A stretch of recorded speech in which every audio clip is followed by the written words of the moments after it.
So Labyrinth of Galleria was an amazing game.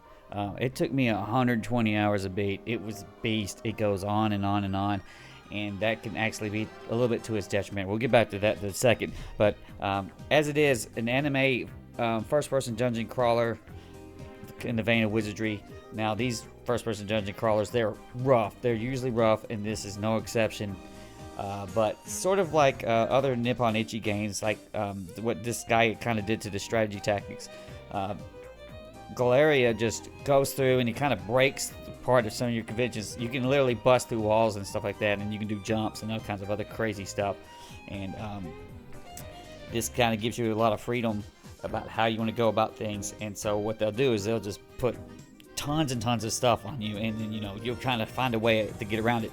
One of the almost coolest things about it is that most of these games only have 6 characters, and Galleria has like 15 on the front line, and then there's like I don't know how many was. It was like 50 something. There's like a ton of characters that are in your party, and they're cool. And some of them are on the back doing support, and then they're helping your guys out and buffing them up and stuff like that.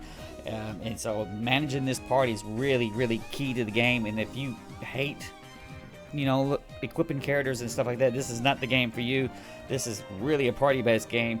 In fact, a lot of the commands, when you get down to it, there's not all that much actual strategy. You're doing all of the prep, and then when it comes against the enemy, it's often just press all attack. And for the vast majority of the game, this is highly effective.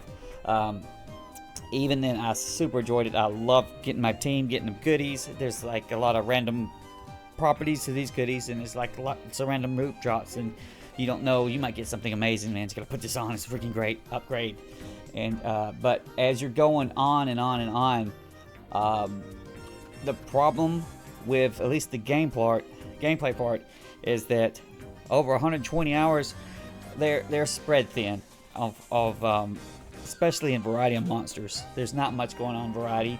There's a lot of repeating the same dungeons or going back into the dungeon to do one thing that you really felt kind of more or less like busy work, especially once you get it figured out. And then there's just some cryptic stuff where I had to look up because it was like, I ain't gonna figure this out without my own. But overall, we used a little bit of walkthrough here and there, but very great. Now on the story side, the story is awesome.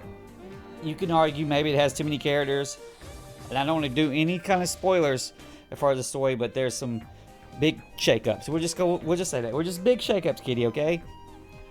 But I really fell in love with the characters. They're great, especially the main 2 or 3 characters. They're awesome.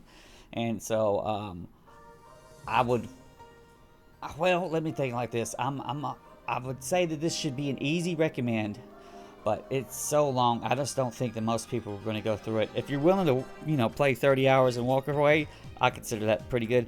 For personally, people like me, I cannot walk away from these games like this, and then at the end, I'm like, dear God, this thing gonna end. And on top of that, just like Labyrinth of Refrain, the last boss is a super asshole. Let's just get it straight right out there.